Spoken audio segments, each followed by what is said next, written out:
Hello, I'm Eduardo Gonçalves from the Climate Group, and welcome to Climate TV. Is climate change going to be affecting food production and food security? And is farming part of the solution? With me to discuss this is Roger Johnson, the President of the National Farmers Union in the United States. So, Roger Johnson, you've been to Climate Week before. Can you tell us why it's such an important event? Well, it's important because it raises awareness of climate change and what's going on in the world, what's happening to the environment with respect to farmers in particular, family farmers. It's important that the general public understand that it is becoming more and more difficult to produce food and fiber and fuel in agriculture because of the increasing climate variability that is a direct result of climate change. If climate change continues unabated, what sort of future are we looking at for America's farmers? Well, I think you're looking at a future that's going to be variable. It's going to be uncertain. It's going to be punctuated with a lot of extreme weather events. You'll have production swings that will be abnormal. You will see more flooding. You'll see more droughts. You will see all of these. Agriculture is inherently a highly variable business environment anyway, just because of the presence of so many different variables, so many different risks. Weather itself has always been variable. You increase that even more, and you just increase the likelihood that you're going to have production shortfalls, and not uniformly across the food system, but rather in particular areas. You may, for example, see more production variables among the like the fruit and vegetable kind of producers, the annual crops that are much more susceptible to varying climate and weather conditions. So, what will the changes in American farm production mean in terms of both America's ability to feed itself, but also agricultural exports? Well, yeah, I think it's likely that America is going to be doing quite well in terms of feeding itself. The real question is how much production is going to be made available, as you indicated, for the export markets to feed other places around the world. We have a relatively small population here, given the amount of resources that we have. So I think America is probably going to be in a better spot than a lot of other places around the world. Nonetheless, when you have this increased variability, you have these additional stressors that take place.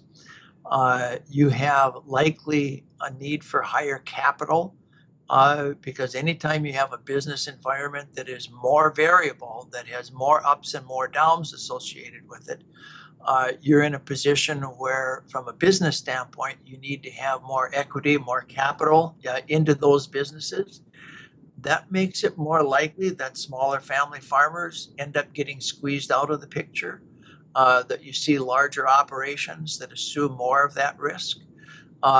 And it seems likely that with increased climate variability, you will see over time, you'll see higher food prices. You will see a higher percentage of disposable income. And I'm not just talking in America here, I'm talking around the world, higher percentages of disposable income that are going to be spent on the necessities of life, on food, on shelter, on those kinds of things, and less of that disposable income that's going to be available for the other things that are not absolutely essential in life. And presumably, there are going to be local farming communities and regions that are going to be particularly affected by these changes. Yeah, most of the models seem to suggest that what we're going to see in America is we're going to see the central part of the country where typically we've grown the bulk of our commodities, we're going to see those sorts of environmental conditions continue to move north in the country. And so it will become hotter and drier in the south. So those kinds of commodities that were grown there may be less able to survive in the south, and you will continue to move that production belt into the northern parts of the country. And so it will be a displacement of the kinds of things that were the kinds of production that we've had.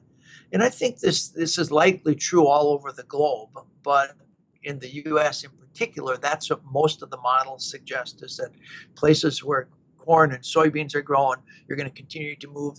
They're going to shrivel on the southern edge of that region, and they're going to move further north into the northern parts of the country and up into Canada. And what that by implication says is that the crops that are currently grown in those northern regions are going to be displaced and moved to some other location. So we've already seen it. My home state is North Dakota, which is kind of in the center of the continent, really, right up against the Canadian border. And in my lifetime, we've seen a lot of what was typically we're a very large spring wheat producer. A lot of that spring wheat production has moved further north and west and come into that state in a fairly dramatic fashion just during my lifetime. And that's due to a couple of things. In part, it's due to the genetic changes that have happened with improved varieties of corn and soybeans and other crops. But also, it is because of changing weather patterns. We're finding that there's more rainfall in the east, and that it is coming later in the season. And so that means, just by definition, that growing the cereal crops became much more problematic. You had a lot more disease and pest pressures that occurred on them. And also at the same time, it meant that you could grow these other crops in their place. And so we've seen a lot of transition. I suspect you'll continue to see that transition. The models suggest that we will see extreme variability. So it's not just that everything's going to be hotter. There actually will be places that will be cooler. And so it will disrupt existing ecosystems. They're going to have to adapt more rapidly. And if they don't, they're just going to be changing very, very rapidly. And change tends to be disruptive, especially in the environment. So you'll see, well, we're seeing record forest fires, for example, across much of the western part of the U.S. right now, sparked in part as a result of climate change. You're likely to see more and more of those kinds of things. Over the years, we've seen a lot of the forested areas in the mountains die off because of pests that have come in that before couldn't survive because of the cold winters. Well, the cold winters have gotten warmer, and so the pests can come in. They come in, they're in an environment they haven't been before, so you don't have sort of natural resistance. You see a lot of timber die off. That just creates an environment that's very conducive to burning. And so those kinds of things just sort of feed on themselves, I guess is the point. And we're likely to see more and more of that as climate change continues. So we could be looking at effectively large-scale migration of production and farming communities. Is America prepared for such a change? Well, yeah, I'm not sure that you're going to see the population move so much, other than coastal areas where, as you see sea rise come about, you're likely to see people pull back from the lower levels. I guess you're probably seeing a lot more risk associated with folks that are living in, let's say, the Intermountain West, where the timber is more on fire, those kinds of things. We've been seeing over time folks are having to adapt by building more fire resistant kinds of structures, making sure that there's clearings around them, those sorts of things. It's more likely, I think, that you're going to see substantial production changes than population shifts. That would be sort of my take on this, because in agriculture we're really pretty good at changing quickly and adapting pretty quickly. We continue to learn more things. There are ways that in agriculture you can adapt to climate change. You can do things to your soil that makes it more resilient, that will allow it to hold more moisture. So if you get heavier rainfall periods that are interspersed with longer dry spells in between them, you can adopt practices that might hold soil moisture better so that it can be utilized by those growing plants over the growing season. So we'll continue to adapt, and you'll see production continue to shift, as I've already described. But all of that implies costs, not just on the farmers and the ranchers, but on society as a whole, because all these adaptations, they take time, and they cost money. And all of that, eventually, that bill has to get paid by somebody. And so, as I indicated earlier, you're likely to see at least more spikes in food prices, perhaps like we had in the 2008, 2009 timeframe, where we had production that came in lower than expected. We had lower stockpiles, and so you had major price spikes.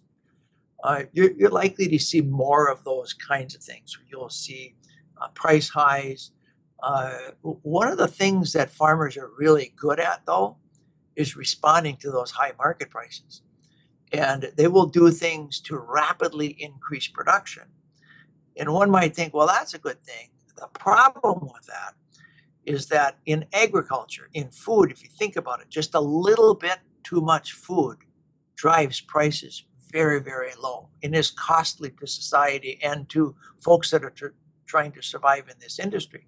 Just a little bit of shortage of food drives prices very, very high. And that's a dynamic in agriculture that's unlike it is in most other industries, in most other businesses across any economy.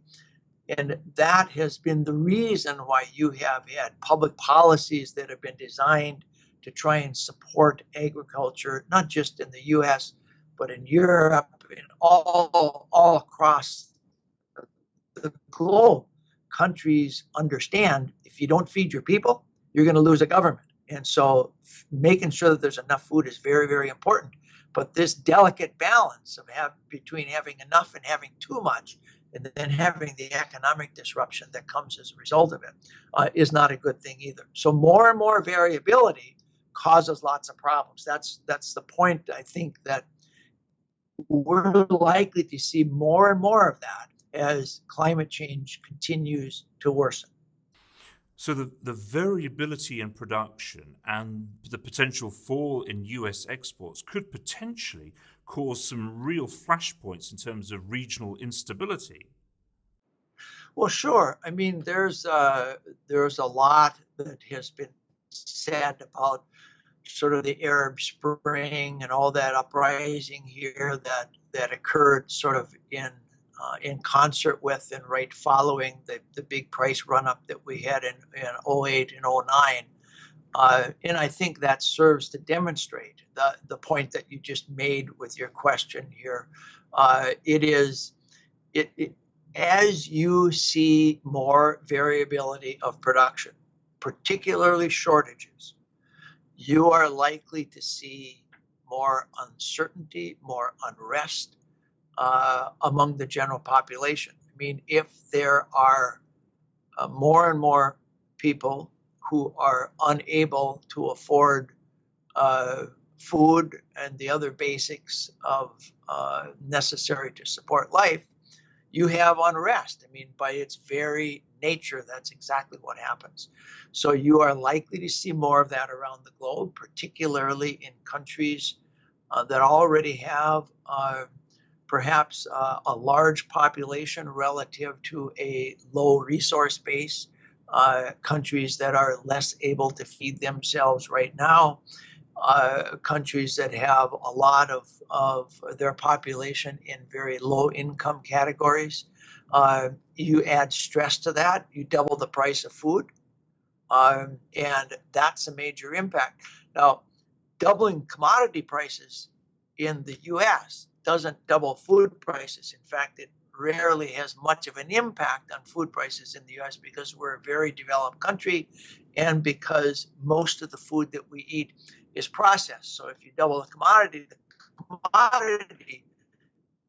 value of that food is a relatively small part of what the consumer pays. That's not the case in undeveloped or developing countries where a high percentage of their food is actually the commodity itself and they're just grinding it and making meal out of it or something. So if you double the price of the commodity there, you have a major impact on the cost of the food for those populations. So it's important to be sort of to understand these different dynamics because high food commodity prices will have an impact in very developed countries, but its impact will be much more dramatic in lesser developed countries.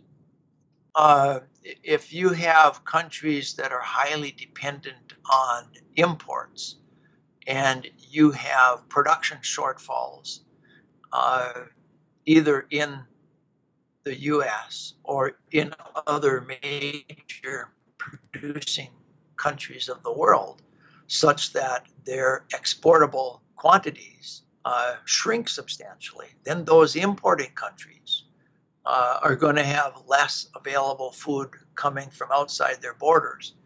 And it's one of the reasons why there is this movement around the world to which I think is, frankly, a very good movement to try and make sure that you increase the resilience of all countries around the world, that you increase their ability to produce as much of their food as they can, so that you can have some of these buffers available.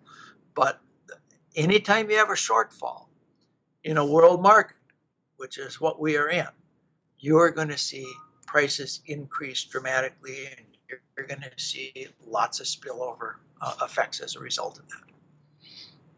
I was speaking there to Roger Johnson, the President of the National Farmers Union. That's all we've got time for today. Thank you for joining us here at Climate TV. From everyone at the Climate Group, goodbye.